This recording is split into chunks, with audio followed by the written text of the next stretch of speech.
Welcome back to the channel. And England and France have both named their teams for Le Crunch at Twickenham at the weekend. So I thought I'd enlist Joe Worsley to try and break this one down. Leave the thumbs up on the video. Leave your comment down below as well and subscribe to the channel. Let's start with France because, well, they announced their team earlier. So we've had a little bit more time to digest what Fabien Galtier is up to. And Joe, it was pretty much as expected with Jalabert in for Ntamack and Penaud coming in on the right wing. Yeah, I think the only area we thought maybe they might tweak something was Rumour, maybe put him in the back row. But they've maintained what they had before. So there's only really one line out forward in that pack who's a very good one, calls the line out well, very good aerial forward. But I don't think the line out's going to be the making and breaking of this game.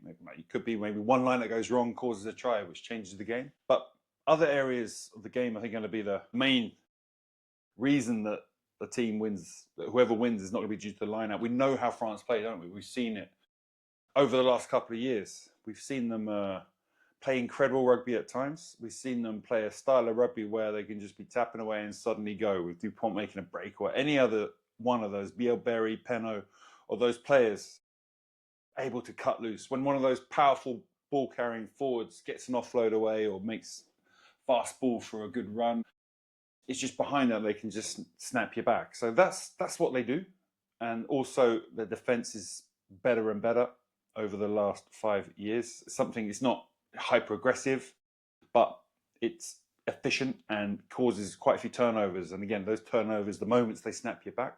So that team, that French team, and their kicking game as well has developed massively over the last few years under Galtier. They've got those structure side of the game, defense, kicking game, they've got that still. Great opportunities for themselves to stop opposition scoring. Historically, they were not great at that. Now they're good. And historically, they've always been good at that French flair, jouer, and they can do it really well. So we know what France are going to do. We know what they're coming to Twickenham with. We've seen it a couple of times before. Just before we leave France, I'm curious about, like, what would you be thinking, or how would you approach it, just psychologically or tactically, the prospect of being one of those England back rowers and knowing you've just got to chop down Miafu and Antonio for a game? I think that physical challenge is something a good back row should feed off. You're playing South Africa, you're playing France.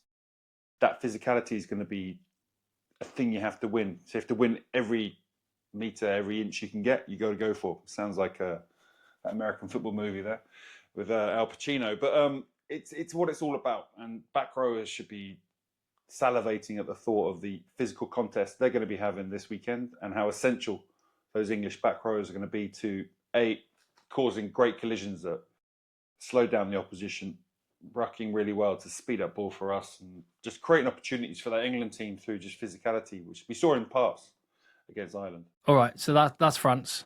No surprises there. We know what they're going to do. But England, what is Steve Borthwick doing here? So let me just run through the changes. We have got, as has been rumoured, Marcus Smith at 15, with Finn Smith coming in for his first start for England at 10. In the forwards, Tom Willis comes in for his first start at number 8. Other than that, it's the same in the pack, with Ben Curry going to the bench in a slightly rejig back row. Ollie Slightholme, I think this might be the one that leads us most down the thinking of where Steve Borthwick's at, because he had other options and he's gone for Ollie Slightholme in place of the injured Caden Murley. What do you reckon? Yeah, so 2 years ago they had a really conservative team. They'd been playing conservative rugby, kind of like lesser div, that when they won the league under Steve. That was England 10, France 53, a record defeat at Twickenham, and the team that day had Van Portvliet at 9, Smith at 10, Lawrence, Slade, but Stewart was the fullback.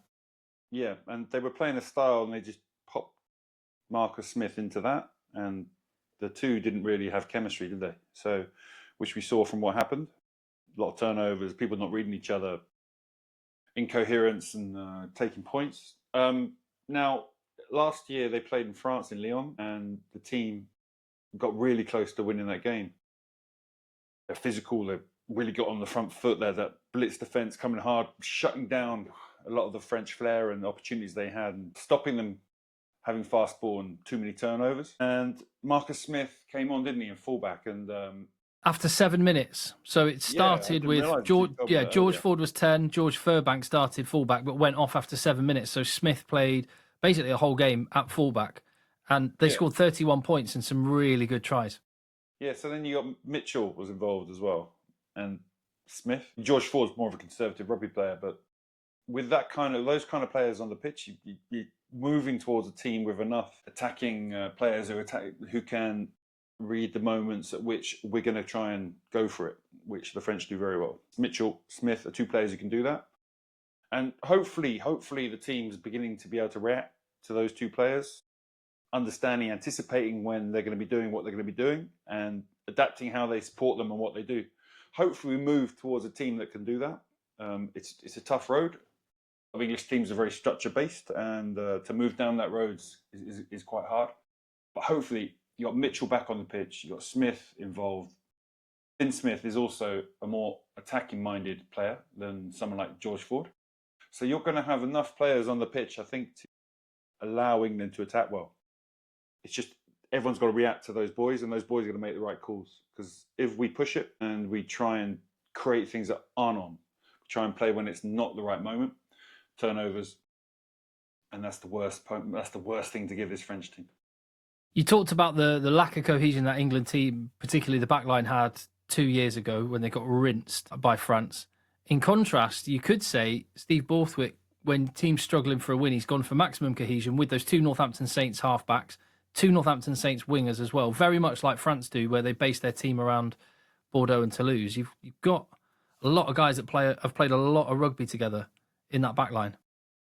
Yeah, I certainly think it helps with a national team, especially for the guy coming in who's not had much game time with the others, or at the start of a championship like the Six Nations. If you've got the cohesion that's naturally there, I mean, with England, there's quite a variety. When I played, quite a variety of different players in the back line. Wasn't dominated too much by one team. Now, I think it always helps in that scenario. So hopefully, cohesion will be aided by the people coming in, knowing each other inside and out. And what do you read into the fact that it's Slightholme? Because he could have gone with Tom Roebuck, who's very good kick chase. He does that brilliantly for Sale Sharks and has done it for England, and big unit. There was talk about Stewart being on the wing, 6'5" of him. He's done that before for England, but he's gone for Ollie Slightholme, who's not. That's not his USP. So this says to me that Steve Borthwick might be having a crack here, might be trying to score points, roll the dice a little bit. Yeah, this is why I think it's different to 2 years ago. You got a far more attacking team. Whilst against Ireland, you wouldn't say there's some good tries towards the end. There were some good moments. Well, yeah, when they had Smith and Smith on the field. Yeah, when they had Smith and Smith. So I think hopefully we'll see that. Hopefully we'll see.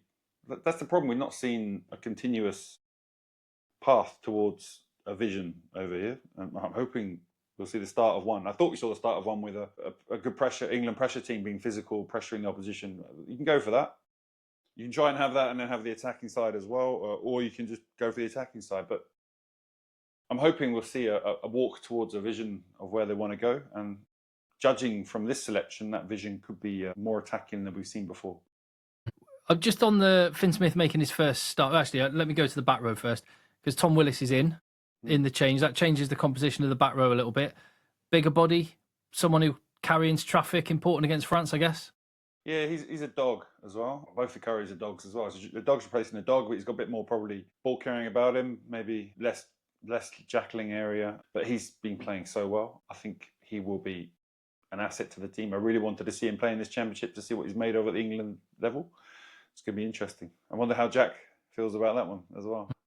Well, it'll be chuffed for him, but it's just, yeah. Chuffed, but want to be there, won't he? He'll want to be there. So we've gone from Ben Tom to Tom Ben. But yeah, hopefully there'll be space for a Jack or Jacques in the future. We'll see. Just on Tom Willis and Finn Smith making their first start. What was your introduction to England? Obviously, there were loads of really good back row players when you first came into the squad. Did you have a run of games off the bench before you made your first start? And what was the difference? No, my first cap was actually in the '99 World Cup. It's crazy, isn't it? I hadn't had a cap before that moment. I got picked for the tour before. We went away for 3 weeks training together in Australia, and I made enough of an impression to get picked in the squad. It was great. I didn't get picked for the quarterfinal against South Africa, which we lost. There's a barrage game against Fiji I played in the week before. but didn't get picked for that quarter final, unfortunately. And that was the start of it, but it was just great fun. It was just great fun, really enjoyable. Getting stuck in and playing with players at that level was, I remember at the time, very addictive. You want more of it. Yeah, and I guess the guys that get those opportunities, they're wired differently. So I'm sure Finn Smith will be and Tom Willis will be, but yeah, nerves because it matters. But yeah, their mindset will be good. It's a massive occasion for them, huge. Yeah, I think Tom has been working really hard for this.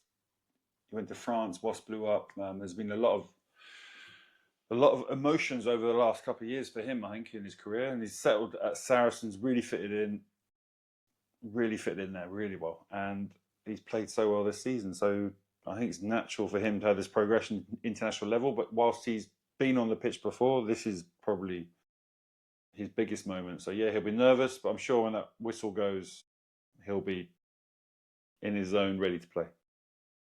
Are you going to get splinters sat on the fence there, Joe, or are you going to pick how you think this one's going? I already said that the other day.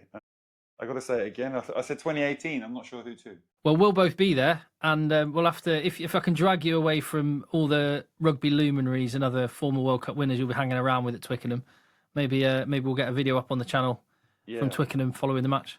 I think definitely we should have a halftime prediction recorded halftime prediction at some point as well. Oh, let's get it done. Right, so hit subscribe on the channel to keep across everything that's coming your way very soon. Thank you, Joe, and see you on the next one.